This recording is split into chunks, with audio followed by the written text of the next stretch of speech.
doy a palabra aquí ao profesor Vaquero, que por outra banda me gustaría decir unha cousa ao fío dunha intervención onte, que xunto con Susana, aquí presente tamén, está colaborando dunha maneira decisiva dentro dese proxecto que se aludiu onte sobre o paleolítico da zona interior de Galicia, que ainda non ten que ver co tema que vai tratar estritamente, un pouco máis recente, a cova de Valdavara en Becerrea, pero penso que está aportando informacións clave que ademais tiveron un gran eco tamén mediático ao longo do ano pasado. E doy a palabra.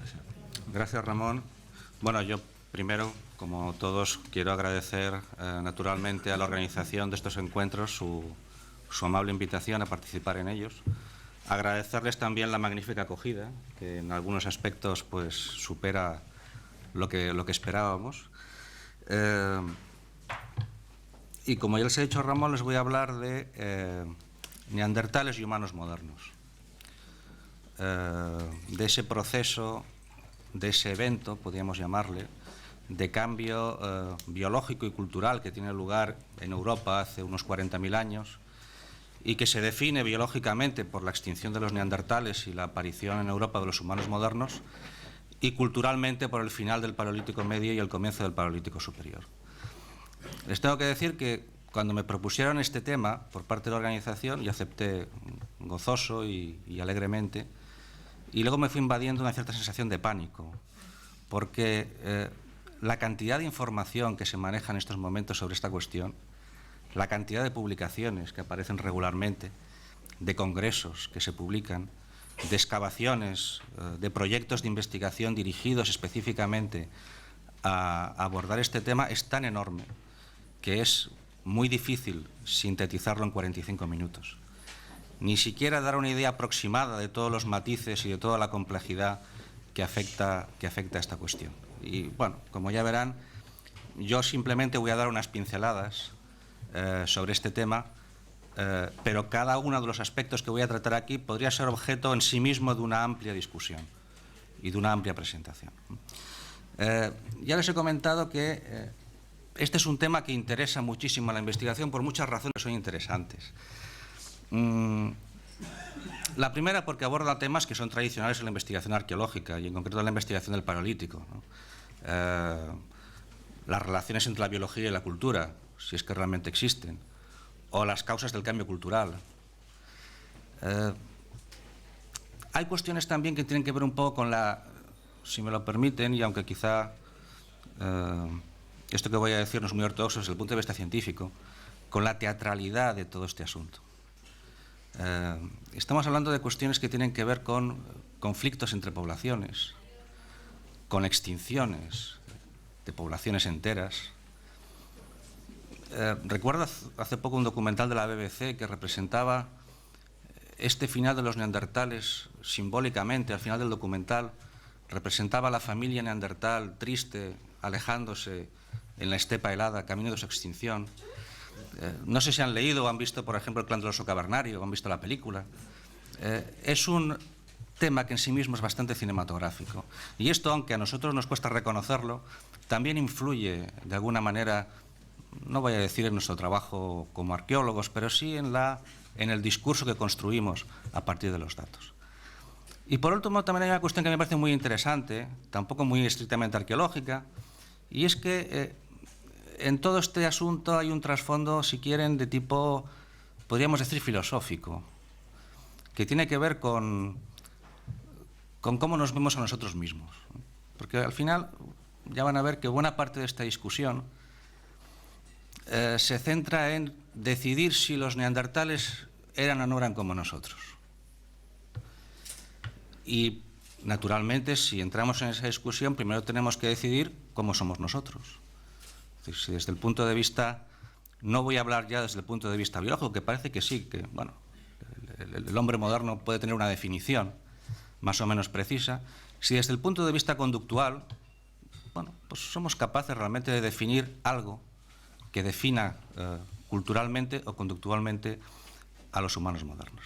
Les he puesto aquí, también lo he incluido en el título de esta conferencia, la portada de esta publicación del año 89, de Human Revolution, Esta es la publicación de un congreso que tuvo lugar en Cambridge en el año 86 y que marca un poco el inicio de los debates actuales sobre esta materia.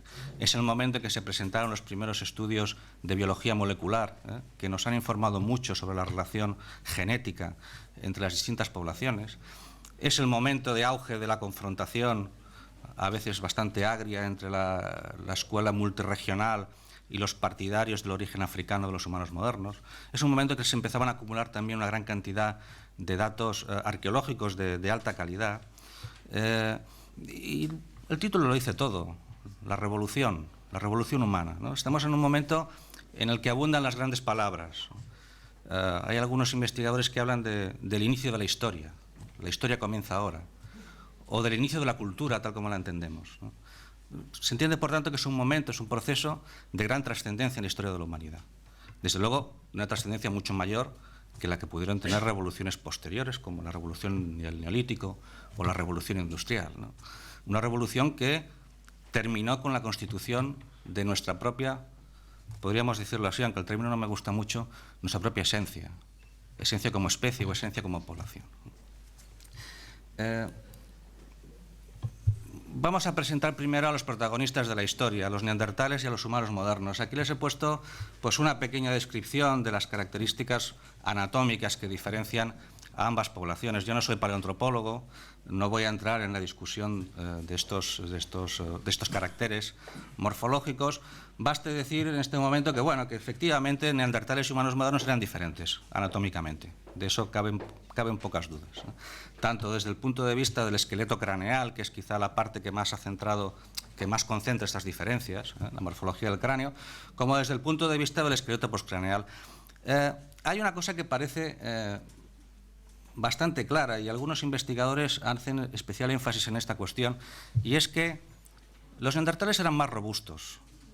Y hay algunos que piensan que el elemento clave en las diferencias morfológicas entre neandertales y humanos modernos es precisamente esa robustez, que en realidad estaríamos en presencia de unos individuos robustos, que serían los neandertales, y unos individuos gráciles, que serían los humanos modernos.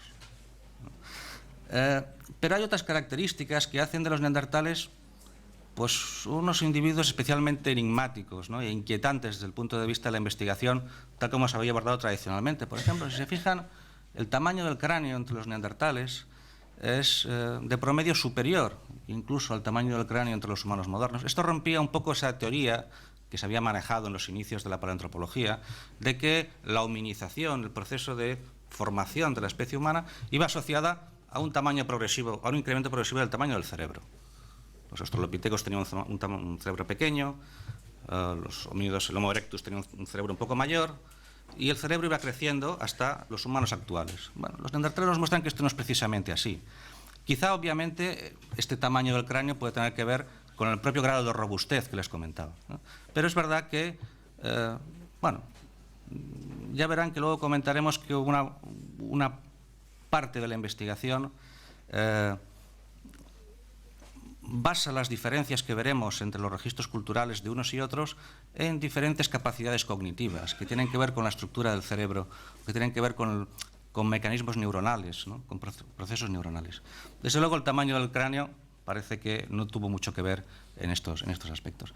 Sí es importante destacar que, con independencia de estas diferencias anatómicas, no está claro que estas diferencias tuvieran una repercusión conductual inmediata y clara. Por ejemplo, durante mucho tiempo se habló que la estructura del aparato bucofaríngeo de los neandertales les impedía emitir determinados sonidos, les impedía desarrollar un lenguaje comparable al nuestro.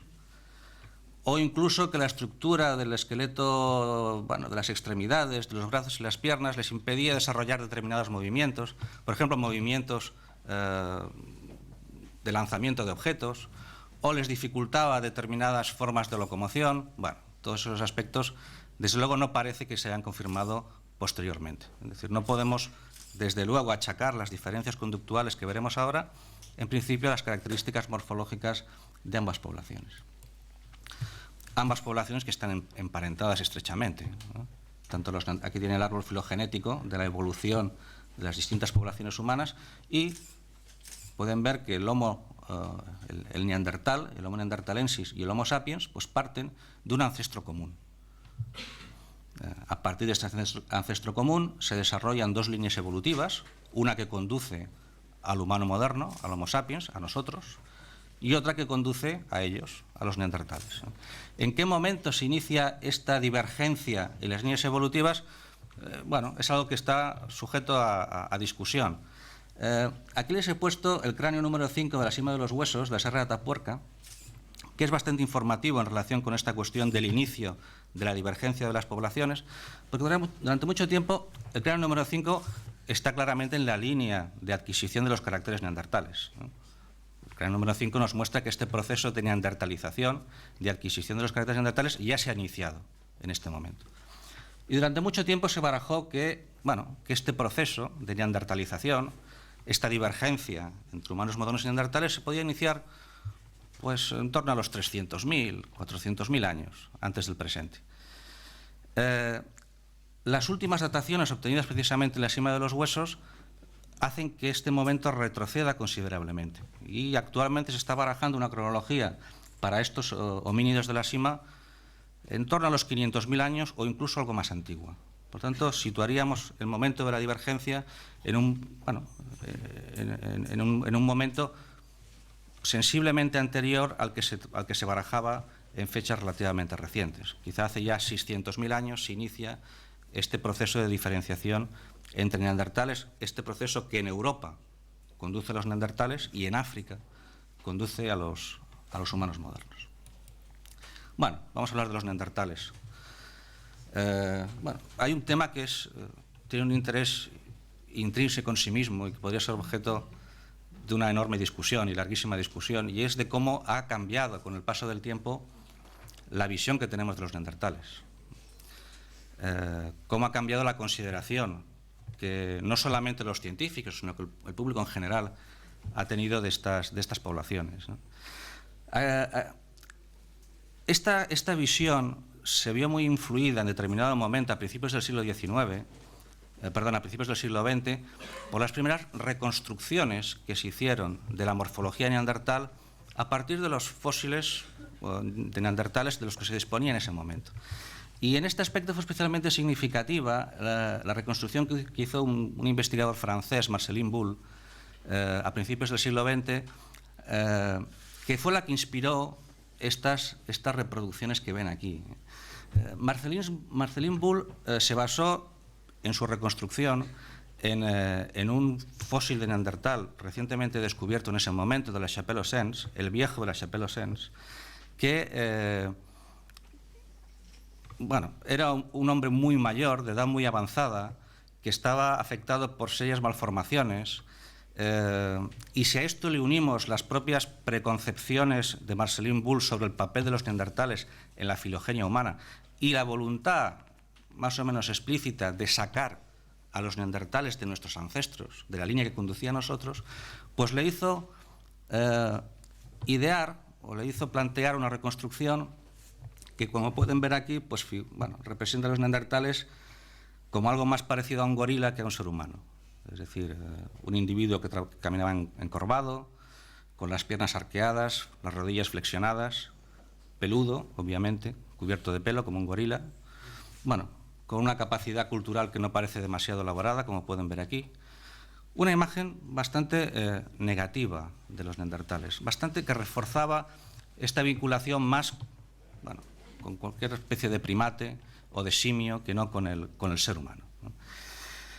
Esta imagen fue decisiva en la elaboración de la imagen popular de los neandertales, de cómo los neandertales pasaron, pues incluso en el lenguaje cotidiano. Es decir, cuando se le caracteriza a alguien, se le dice, pues eres como un neandertal, no se le está diciendo que listo eres y que guapo eres, sino más bien todo lo contrario, ¿no? Yo no me he resistido a ponerles este magnífico cartel de una extraordinaria película de los años 50, una película de serie B, de Neanderthal Man, que es una broma, pero reproduce muy bien esta imagen popular, ¿no? El neandertal como algo, un ser bestial, inspirado por los peores instintos, como pueden ver aquí, ¿eh? A partir de ese momento hay que decir que en los últimos años, a partir de esta imagen, que un poco perdura en la literatura popular, ¿no? Antes me refería al clan del oso cavernario. hay mucho de esto, pienso yo, en esa saga de novelas y en esa película. A partir de esta imagen tan nefasta de los neandertales, hemos asistido en los últimos años, bueno, a un cierto proceso de humanización, podríamos decirlo así. Un paleoantropólogo americano en los años 60 llegó a decir que si nosotros cogemos un neandertal y lo vestimos de calle, con traje y corbata, y lo ponemos en el metro de Nueva York, pues no le llama la atención a nadie. Eso puede querer decir dos cosas. Una, o que en el metro de Nueva York hay gente muy extraña, o bien que los neandertales no eran tan distintos como se les había pintado. Y si vemos algunas de las reconstrucciones últimas que se han realizado de individuos neandertales, como por ejemplo el niño de Roc de Marsal o el niño de Devil's Tower, de Gibraltar, pues ya vemos que la cosa ha cambiado. Que ya no están, bueno, ya no es esa imagen salvaje y bestial e inhumana que nos representaban a principios del siglo XX, sino que, bueno, tiene un aspecto bastante amigable, ¿no? Podríamos decirlo así. No inspiran ese terror que veíamos en el cartel de la película de los años 50. A nadie le asustaría ver a un niño como estos por la calle. O, por ejemplo, esta imagen de anciano bondadoso del individuo encontrado en Neander, en el yacimiento epónimo, o esta mujer, apodada Vilma, recuerda la imagen a la mujer de Pedro Picapiedra, y que nos indica que, bueno, que en todo caso la humanidad no está en la forma del cráneo, sino en la expresión de la cara, ¿no? Por tanto, bueno, hemos avanzado bastante en la visión que tenemos de estas poblaciones arcaicas, ¿no? En la visión de entrada de sus características físicas, características anatómicas, y ahora veremos también de su comportamiento desde el punto de vista cultural. Esto es lo que pasaba en Europa. En África ocurría otra cosa. Es verdad que paradójicamente conocemos mejor el proceso de neandertalización que tiene lugar en Europa a lo largo del Pleistoceno medio, entre, bueno, vamos a decir los 500.000 y los 120.000 años, 200.000 años en que aparecen los neandertales clásicos. Contamos con un número relativamente significativo de fósiles.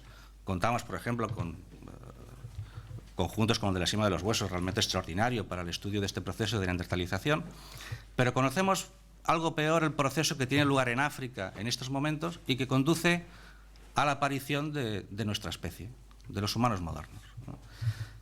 En buena parte porque el número de fósiles de los que disponemos para el continente africano para este periodo del Pleistoceno medio es relativamente reducido.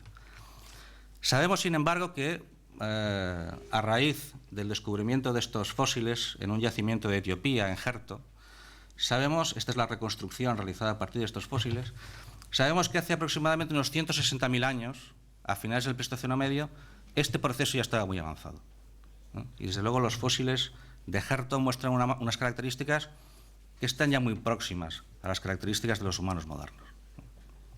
Por tanto, nos permite conocer por lo menos el momento final de ese proceso evolutivo. Estas poblaciones africanas que se desarrollan en el continente africano a lo largo del Pleistoceno medio, a mediados del Pleistoceno superior, es decir, del periodo que va entre los 120.000 y 130.000 años hasta los 10.000 años aproximadamente, hace unos 60.000 años, empiezan a salir de África y protagonizan la que se conoce como el último episodio de salida de poblaciones. Antes se produjeron otros, hace 1 millón de años, quizá ese ancestro común de los neandertales y los humanos modernos también salió de África hace 600.000 años. Pero en este momento se produce la salida de África definitiva, que hará que las poblaciones humanos modernos se extiendan prácticamente por todo el mundo habitado, ¿eh? A partir de los 60.000 años, hace 50.000 años los tenemos ya en Australia y en Extremo Oriente, hace 40.000 años aproximadamente llegan a Europa y entran en contacto con los neandertales, y hace, pues, bastante más tarde, hace algo más de 10.000 años, los humanos modernos llegan al continente americano. Entonces es el proceso de expansión progresiva de las poblaciones modernas por todo el globo. ¿Qué es lo que pasa hace 40.000 años cuando estas poblaciones de humanos modernos que salen de África entran en contacto con los neandertales? Pues no lo sabemos demasiado bien, ¿eh? ¿Qué pasó cuando los neandertales vieron llegar a esos hombres con cara de niño que venían de África? hay un problema serio para conocer esta cuestión, y es que el número de fósiles humanos con los que contamos para este periodo de la transición, este periodo que comprende la extinción de los neandertales y la aparición de los humanos modernos, es bastante reducido en Europa. Y curiosamente, para este periodo, que estaría comprendido globalmente entre los 40.000 y los 30.000 años, tenemos más fósiles de neandertales que de humanos modernos.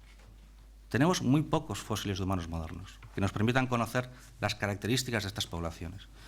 Y este problema se ha visto agravado por una cuestión de la cual los arqueólogos somos cada vez más conscientes, y es que durante muchos años el estudio de estas primeras poblaciones modernas se basó en fósiles humanos anatómicamente modernos recuperados en excavaciones antiguas. Hoy sabemos que buena parte de esos fósiles no corresponden en realidad a estas poblaciones de humanos modernos, sino que corresponden a intrusiones procedentes de episodios muy posteriores, del Neolítico, del Calcolítico o de la Edad del Bronce. Y esto ha hecho que buena parte de los fósiles con los que se trabajaba hasta hace apenas unos años y que eran indiscutiblemente modernos, hoy hayan dejado de ser evidencias fiables para el estudio de este proceso. Y por otra parte nos aconsejan datar sistemáticamente todos los fósiles humanos atribuidos a humanos modernos encontrados en yacimientos arqueológicos hace algunos años. Es decir, ese es un problema muy serio con el que se enfrenta actualmente la paleoantropología para el estudio de este problema. A esto se añade que algunos de los fósiles de humanos modernos encontrados y estudiados en los últimos años, como este de Pestera Cuoase, un yacimiento de Rumanía,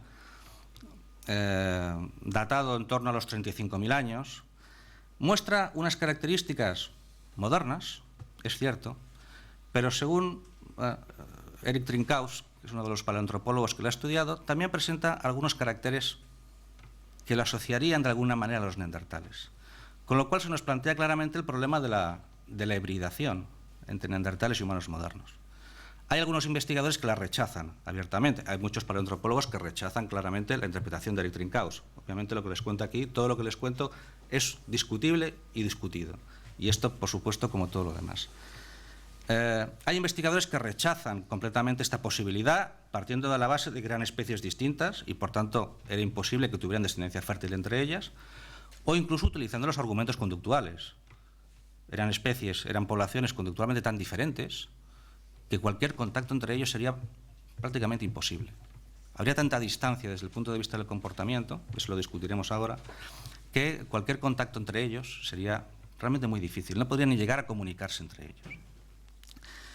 Lo cierto es que esta posibilidad de la hibridación se planteó también a partir de este otro fósil, el de Lagar Bello, descubierto anteriormente al de Pestera, que es un fósil de cronología posterior, que nos sitúa ya en torno a los 25.000 años antes del presente, correspondería al periodo gravetiense desde el punto de vista cultural, que es también un humano moderno, eso hay que decirlo, pero que presenta, según los investigadores, algunas características que sugieren una vinculación genética con los neandertales, una cierta contribución genética de los neandertales a estas poblaciones. Es cierto, y hay datos publicados recientemente en los últimos días, que los datos genéticos parecen descartar cualquier contribución de los neandertales a las poblaciones actuales, pero a las poblaciones actuales, no a las poblaciones del Paleolítico Superior Inicial, que conocemos muy mal desde el punto de vista genético. Por tanto, esta hipótesis de la hibridación está planteada. De todas formas, aquí hay una cuestión también que me parece interesante, discutir una cuestión de principio, ¿no? Podemos discutir si los neandertales eran como nosotros anatómicamente. Bueno, ya hemos visto que no, que eran diferentes. Podemos discutir si los neandertales eran como nosotros genéticamente. Parece ser que no. Parece ser que había bastante distancia con los datos que tenemos hasta ahora desde el punto de vista genético. Pero en el fondo, si me permiten, y un poco defendiendo mi propio terreno, mi propio jardín, que es el de la arqueología, yo creo que al final, en la decisión de esta cuestión que les planteaba antes de si los neandertales son como nosotros o no, lo de menos es la forma de la cabeza o el ADN mitocondrial o el patrimonio genético. Lo importante es si se comportaban como nosotros. Porque si se comportaba como nosotros, pues era como nosotros.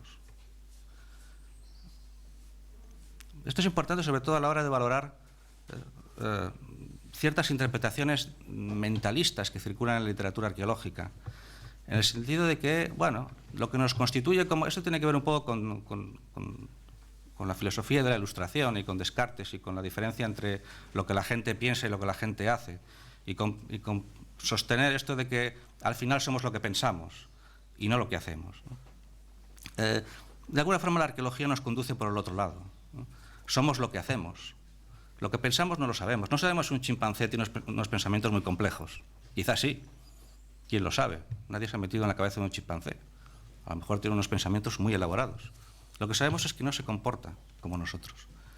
Y cuando el chimpancé empieza a comportarse como nosotros, entonces nos entran las dudas. Empezamos a tener problemas. Y aparece el proyecto simio, y aparecen otras cosas, ¿no? Por lo tanto, el comportamiento es fundamental a la hora de caracterizar nuestra propia humanidad y la humanidad de las poblaciones del pasado.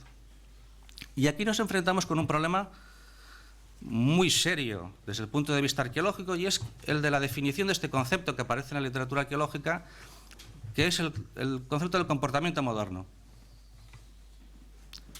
La definición de una serie de un listado, de una serie de características que veremos ahora, que definirían el comportamiento moderno. Si los neandertales se ajustan a esta lista, a estas propiedades, a estas características, serán modernos. Si no se ajustan, no. Aquí podemos cuestionarnos, y de hecho hay gente que se lo cuestiona, si este ejercicio es legítimo. Definir un comportamiento moderno significa encontrar aquello que todos los humanos modernos tienen en común. Es decir, aquello que un ejecutivo de Wall Street y un bosquimano del Kalahari tienen en común. Si es que hay algo que tienen en común. Por tanto, es una cuestión que, desde el punto de vista que les comentaba antes, desde el punto de vista de la identificación de la naturaleza humana, entre comillas, pues tiene bastante importancia.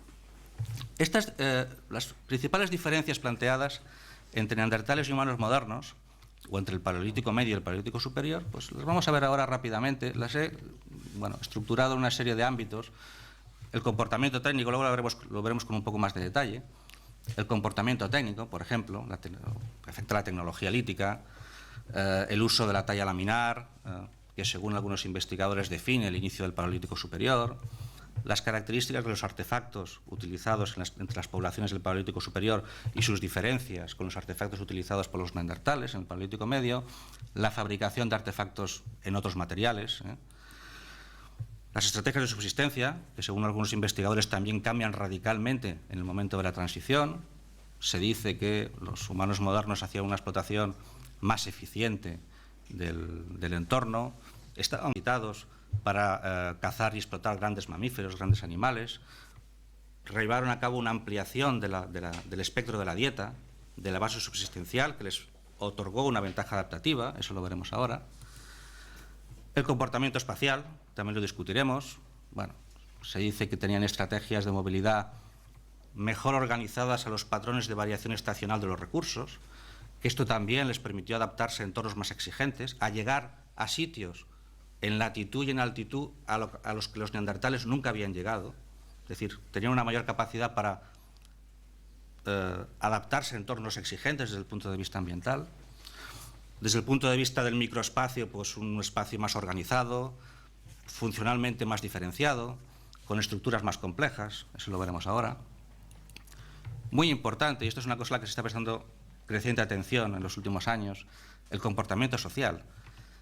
Bueno, da la impresión de que detrás de todo esto que vamos a ver, de todos estos cambios arqueológicos, pues hay una transformación social importante, y que de alguna forma esa transformación social marca buena parte del impacto visual de la diferencia entre el Paleolítico Medio y el Superior. Por ejemplo, esto lo veremos en prácticas funerarias más elaboradas, que indican una jerarquización social, la aparición de elementos de adorno, que muestran una voluntad de reforzar la propia individualidad, el propio sentido del individuo, que es una cosa que estaría ausente en el comportamiento de los neandertales.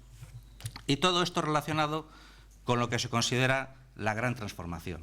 La transformación que explicaría un poco todas las demás. La aparición del comportamiento simbólico. Es decir, la capacidad de transmitir información mediante símbolos. Algo que nos parece a nosotros tan normal, tan intuitivo y tan habitual, puede ser que tuviera un origen concreto, un momento concreto de aparición en la evolución de la humanidad. Y según algunos investigadores, este comportamiento simbólico, esta revolución simbólica, es la que condiciona todo el proceso de cambio cultural y todo el proceso de cambio conductual. Bueno, vamos a ver rápidamente algunos de estos aspectos. Aquí hay una cuestión también que es importante y es, el lugar de origen de estas transformaciones culturales. Durante mucho tiempo se pensó que esto aparecía de forma repentina, abrupta, súbita, aparecía todo de golpe hace 40.000 años, cuando los humanos modernos llegaban al continente europeo. Hay algunos que pensaban que se debía a una mutación genética que tuvo lugar en el aparato neuronal de los humanos modernos hace unos 50.000 o 40.000 años y que esa mutación, que por supuesto es imposible de identificar arqueológicamente, pues explicaría toda esa transformación repentina. Sin embargo, en los últimos años se está extendiendo la idea, a raíz de una serie de hallazgos realizados en yacimientos africanos, como por ejemplo estos elementos encontrados en el yacimiento de Blombos, en Sudáfrica, se está extendiendo la idea de que estos elementos, estos cambios culturales, fueron apareciendo paulatinamente en el continente africano a lo largo de un periodo muy prolongado. Y fueron apareciendo, por ejemplo, elementos de industria en hueso, como estos que pueden ver aquí, elementos de adorno, como estas conchas perforadas, también procedentes del yacimiento de Blombos, o incluso elementos con un cierto significado simbólico, como este fragmento de ocre con una decoración esquemática, también procedente del yacimiento de Blombos. Bueno, es posible. Es también cierto que esto es muy diferente a lo que encontraremos hace 40.000 años. Estas evidencias tienen aproximadamente unos 70.000 años de antigüedad. Y no hay una continuidad entre lo que encontramos en Blombos y lo que encontraremos después, hace 40.000 años, con el inicio del Paleolítico Superior. No hay una continuidad cultural. Más bien parece un fenómeno que se produjo puntualmente en el tiempo y que luego dejó de producirse hasta la reaparición de estos elementos hace 40.000 años. Bueno, ¿qué podemos decir de la tecnología lítica? No les voy a aburrir mucho sobre este asunto, que es mi asunto también, pero que reconozco que es un tema especialmente árido y especialmente desagradable. Empezando por el tema de la talla laminar. ¿Es verdad que la talla laminar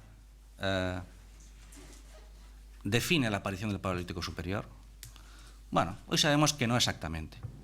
Que esto que se había dicho antiguamente, pues no es exactamente así. La talla laminar es verdad que se generaliza la producción. Cuando hablo de talla laminar me refiero a la producción estandarizada de elementos de piedra de forma alargada, como estos que ven aquí, ¿no? A partir de núcleos preparados específicamente para la obtención de estos elementos. Hoy sabemos que esto aparece en momentos muy anteriores, que en Próximo Oriente hace 200.000 años ya tenemos talla laminar, que en Europa hace 70.000 años también la tenemos, y prácticamente idéntica a la del Paleolítico Superior. Es verdad que son fenómenos como los que os comentaba antes en África, fenómenos sin continuidad, que aparecen en determinados lugares en determinados momentos y que luego no tienen una perduración. Es solo a partir del Paleolítico Superior cuando estos elementos perduran y se generalizan un poco en todas partes, ¿no? Y hasta el final del Paleolítico Superior, incluso hasta la prehistoria reciente. Pero, por tanto, no se puede hablar tanto de invención de estos comportamientos técnicos como de generalización y sistematización de unos comportamientos que ya eran conocidos anteriormente. Y, desde luego, desde el punto de vista, podríamos decir, cognitivo, de la complejidad, no podemos decir que la talla laminar, aunque la asociemos, aunque sigamos manteniendo que se asocia a los humanos modernos, no podemos decir que sea más compleja que los métodos de talla que utilizaban los neandertales, como por ejemplo la talla Levallois, ¿no?, que permitía obtener productos, ¿no?, lascas, con una morfología predeterminada, que se predeterminaba ya mediante la configuración de la superficie del núcleo. La talla es un procedimiento de talla muy complejo, desde el punto de vista cognitivo. Hay algunos investigadores que plantean, que es necesario el lenguaje para enseñar esto. Hay otros que piensan que no, que con la simple observación, ensayo y error, ya podemos aprender a hacer estas cosas. Yo les desafío a ustedes a que lo intenten mediante la observación. Es bastante complicado. Hay investigadores que, ya les digo, sostienen que sin un lenguaje articulado, sin una enseñanza expresa, sería imposible desarrollar estos tipos de talla tan complejos. Desde el punto de vista de los artefactos también hay cambios. Esta es una raedera transversal típica del musteriense, típica del Paleolítico Medio, y que es un buen ejemplo del tipo de artefactos que encontramos en este momento. A lo largo del Paleolítico Medio encontramos un espectro de artefactos relativamente reducido, encontramos pocos artefactos diferentes, buscaban más filos que formas, en el sentido que lo que interesaba era que tuvieran filos cortantes.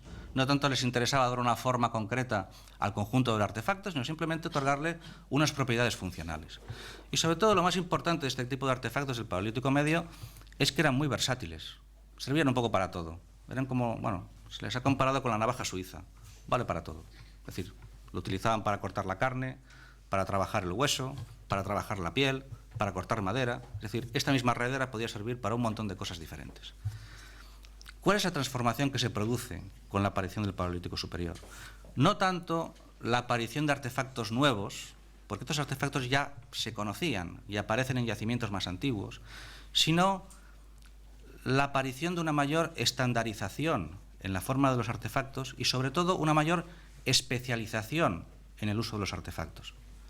Pasamos de una tecnología versátil, flexible, como sería la de los neandertales, la del Paleolítico Medio, a una tecnología especializada en la que cada artefacto sirve para una cosa y solo para esa cosa. Por ejemplo, los raspadores, que es uno de los artefactos más habituales en el Paleolítico Superior, que son estos elementos con un frente convexo, que se utilizaban, según indican los datos traciológicos, básicamente para trabajar la piel. Esto también nos indica que seguramente el trabajo de la piel fue más importante en este momento que en momentos anteriores, desde el momento en que se requirió un artefacto específico para el trabajo de estos materiales.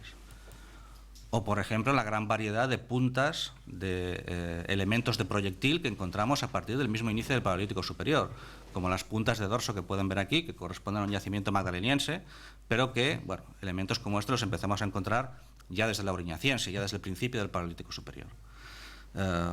Elementos desconocidos durante el Paleolítico Medio o muy poco frecuentes en el Paleolítico Medio. O, por ejemplo, los buriles, artefactos, estos además proceden del yacimiento gallego que les comentaba Ramón anteriormente, de la cueva de Valdavara, son también magdalenienses, pero son muy parecidos a los que encontramos en yacimientos auriñacienses o gravetienses. El buril es un artefacto con un ápice triédrico muy robusto, que era especialmente apropiado para trabajar materiales duros, para trabajar el hueso, para trabajar el asta de ciervo, para trabajar el marfil.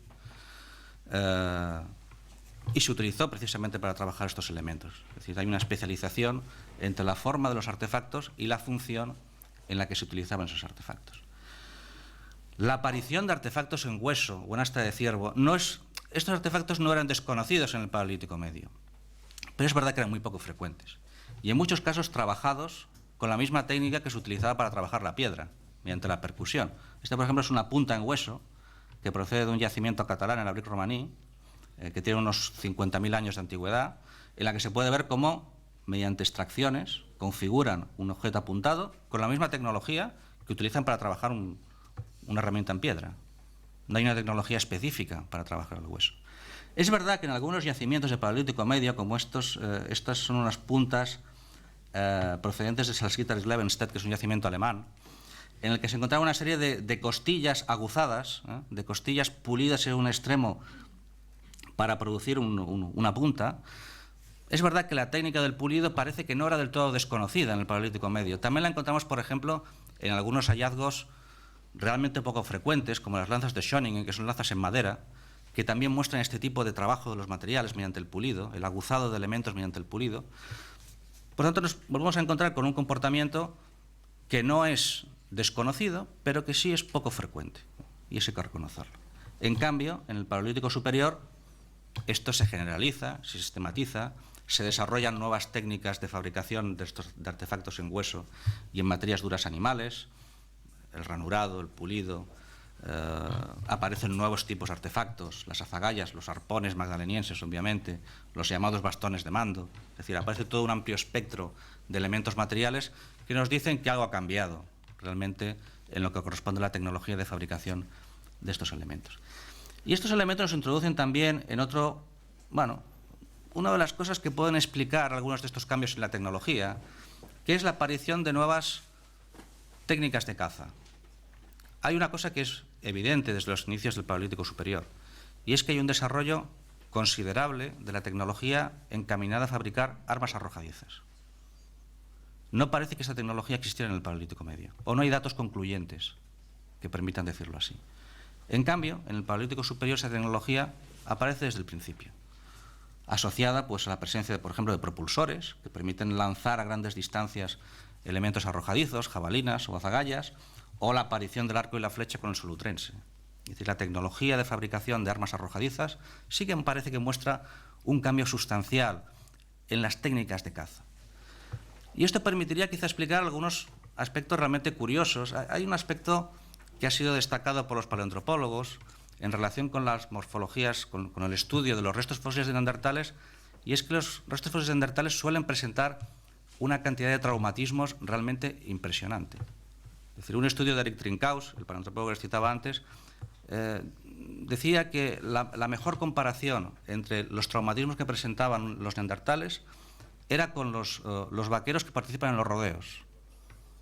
Es decir, a ese grado de presión y de estrés estarían sometidos, lo que se relaciona con una caza basada en el ataque a los animales casi cuerpo a cuerpo.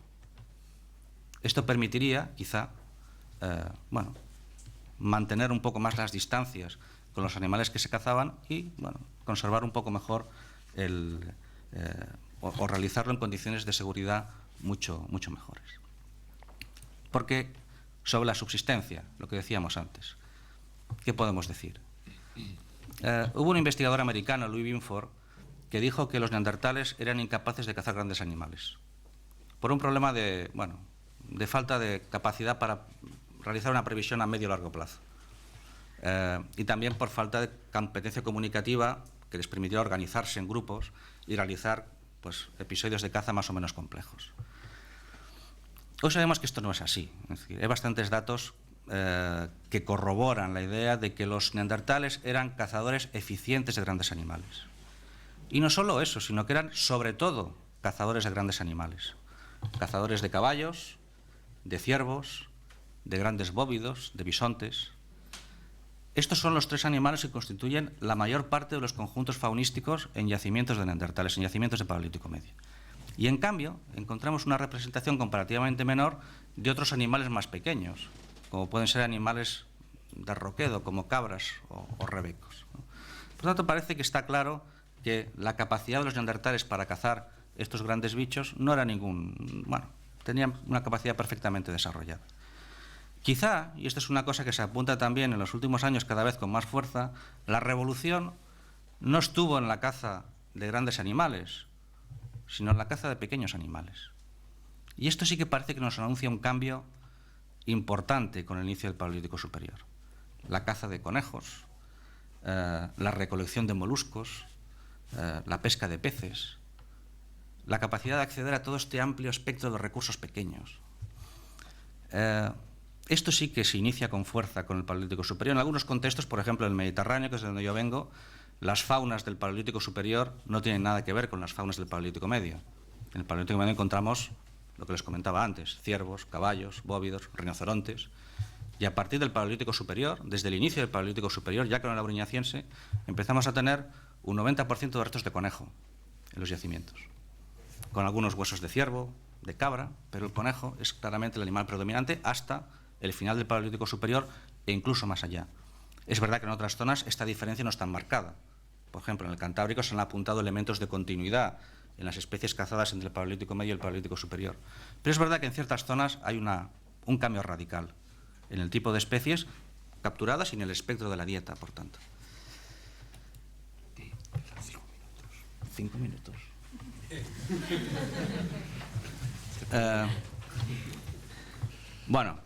Nuevamente, este comportamiento de captura de pequeños animales no era desconocido en el Paleolítico Medio. Hoy lo sabemos. Era poco frecuente, es cierto, pero tenemos aquí, por ejemplo, restos procedentes de la cueva de Bolomor, un yacimiento valenciano del Pleistoceno medio final, que en niveles en torno a los 200.000 años de antigüedad ha proporcionado restos de tortuga con claras evidencias de procesamiento por parte de los humanos. O, por ejemplo, la evidencia de consumo y procesamiento de restos de animales marinos en los yacimientos de Gibraltar. Por ejemplo, en Vanguard Cave, del que procede este resto con marcas de corte correspondiente a una foca monje. Por tanto, está claro que no era una cosa desconocida, aunque sí poco practicada. Como tengo poco tiempo, voy a abreviar bastante. Sobre el comportamiento social hay dos aspectos arqueológicamente que predominan sobre los otros. Uno es el de los enterramientos. Es verdad que los neandertales enterraban a los muertos, esto parece que está fuera de duda. Pero es verdad también que, los enterraban siempre más o menos en la misma postura, en cuclillas. Este es el viejo de la Chapelle aux Sens que les comentaba antes.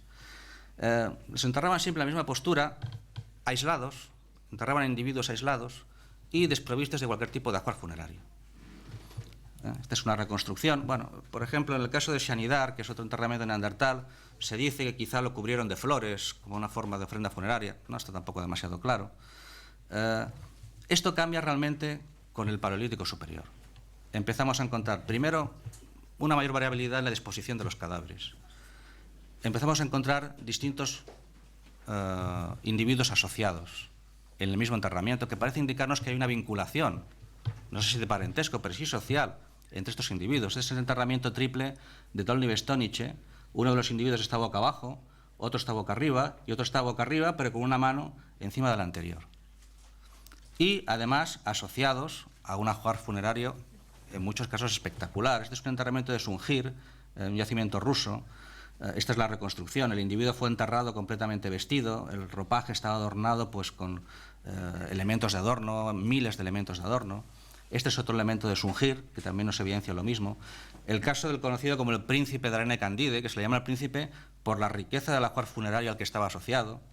El tocado, ricamente decorado, tenía una lámina en la mano. Aquí podemos ver pues, un bastón de mando, es decir, se enterraban con todo un conjunto de elementos materiales realmente muy elaborados. El tipo de enterramiento sí muestra un cambio, aunque la práctica de enterramiento no sea nueva, ya era practicada por los neandertales, el comportamiento funerario sí era obviamente distinto.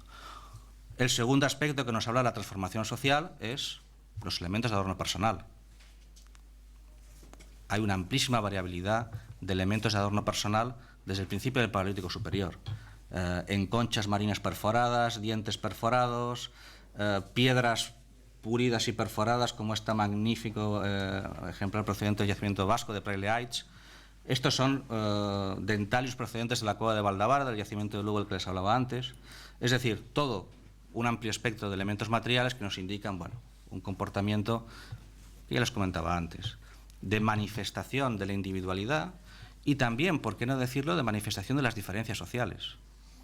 Hay una cosa que parece bastante clara a partir de estos datos, y es que la sociedad de los humanos modernos estaba más diferenciada, más jerarquizada, tal vez. Habría más diferencias entre los individuos frente a una sociedad quizá más igualitaria en el caso de los neandertales.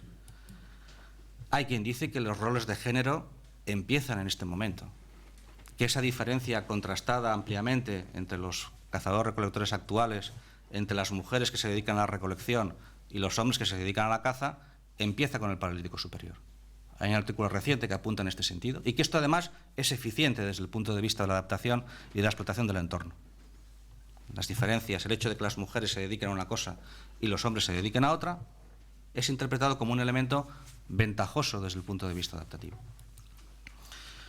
La aparición de amplias redes sociales muy extendidas en el territorio, como las que manifiesta, por ejemplo, la amplísima distribución de las Venus gravetienses, ¿no? Las Venus del Spig o la Venus de Willendorf, de Dolny-Bestoniche, las Venus encontradas en yacimientos rusos, que nos indican que en todo este amplísimo territorio, durante el gravetiense, se compartían unas mismas convenciones culturales, lo que nos habla de la comunicación entre los individuos, ¿no? del desplazamiento a grandes distancias de las ideas, ¿no? de los convencionalismos estilísticos.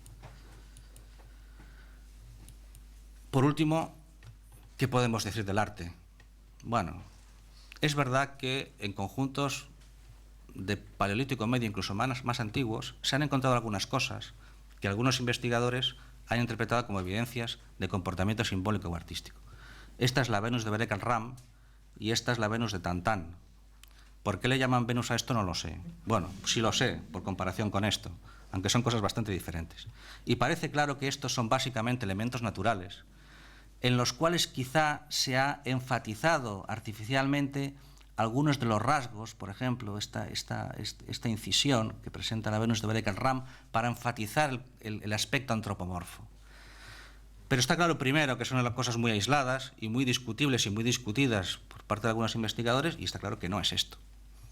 Que es verdad que con el Paleolítico Superior aparece algo distinto, que vemos, por ejemplo, en las pinturas de Chauvet, de la Grotte Chauvet, un yacimiento francés, una cueva francesa, en la que se han encontrado pinturas cuya cronología nos remonta a más de 30.000 años, es decir, nos remontan ya a los inicios del Paleolítico Superior. Es verdad que la cronología de estas pinturas es discutida, ¿no? Y hay algunos investigadores que, en base a criterios estilísticos, han cuestionado la validez de las dataciones de Chauvet, que por otra parte son abundantes, y parece que bien contrastadas. Y que, por otro lado, aceptan la comparación con evidencias de arte mueble que son claramente correspondientes al auriñaciense o al Paleolítico Superior antiguo. Por ejemplo, las figuritas en marfil que encontramos en yacimientos alemanes, como estos mamuts, este caballo de Bogerher, un yacimiento alemán del sur de Alemania, o esta magnífica antropomorfo con cabeza de león de Holstenstadel, que es un yacimiento también alemán. Por tanto, esto, con independencia de que aceptemos o no las dataciones de Chauvet, deja claro que estos convencionalismos artísticos están presentes desde los inicios del Paleolítico Superior, ¿no? Por tanto, obviamente, hay que decir que nada de esto aparece en el Paleolítico Medio.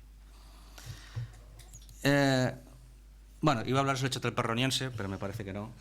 Entonces, si tengo que elegir en un minuto, voy a comentarles un aspecto que me parece particularmente importante, porque claro, bueno, hemos visto las diferencias entre el comportamiento de los neandertales y los humanos modernos, y parece que sí, que algunas diferencias había.